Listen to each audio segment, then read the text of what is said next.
आदाब, नमस्कार, अस्सलाम वालेकुम नाज़रीन। पल पल न्यूज़ के न्यूज़ रूम से मैं हूं आपके साथ नदीम अकरम। 2021 में कई राज्यों में चुनाव हैं और उन राज्यों में चुनाव जीतने के लिए भारतीय जनता पार्टी हर हथकंडा इस्तेमाल कर लेना चाहती है, क्योंकि उन राज्यों में चुनाव जीतने के लिए जो एकमात्र लौता हथियार है भारतीय जनता पार्टी के पास, वो है हिंदू और मुसलमान।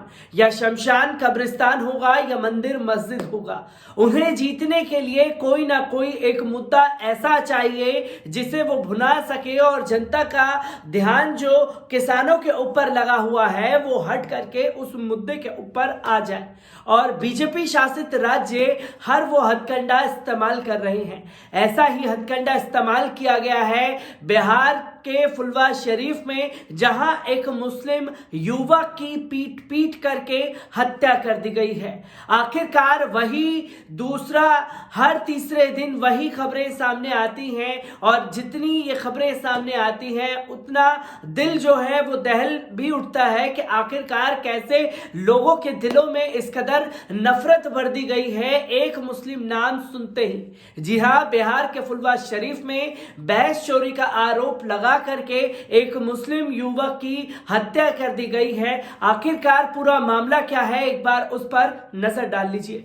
कथित गौरक्षा के नाम पर जारी गुंडागर्दी बिहार की राजधानी पटना के फुलवारी शरीफ में देखने को मिली है, जहां एक गौशाला में भैंस चोरी का आरोप लगाकर मुस्लिम युवक की पीट कर हत्या कर दी गई।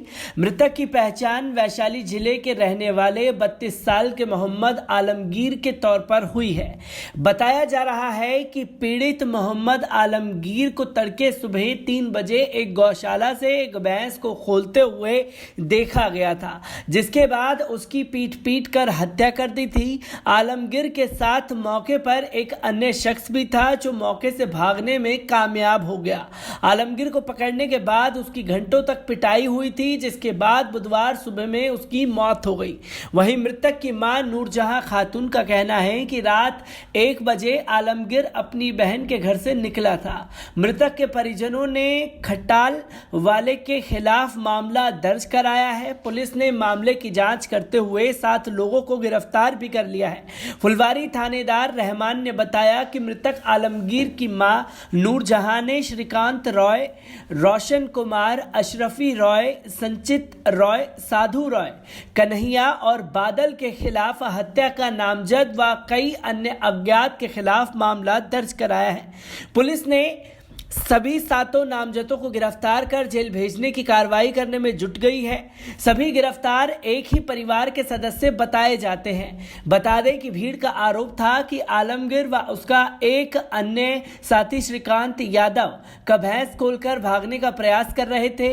इसी बीच घर वालों की नींद टूट गई और वो शोर मचाने लगे। शोर सुनकर आसपास के दर्जनों लोग जुट गए, मोहल्ले की घेराबंदी कर दी। आलमगीर का दोस्त चकमा देकर भागने में कामयाब रहा, जबकि भीड़ के हत्थे चढ़ गया।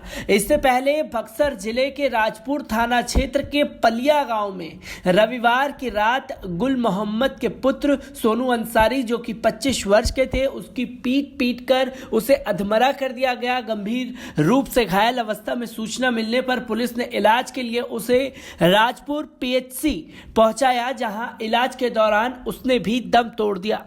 ब्यूरो रिपोर्ट, पल पल न्यूज। तो दोस्तों, आपने देखा कि बिहार के फुलवार शरीफ में कैसे आलमगीर की हत्या कर दी गई और उसे मौत के घाट उतार दिया गया।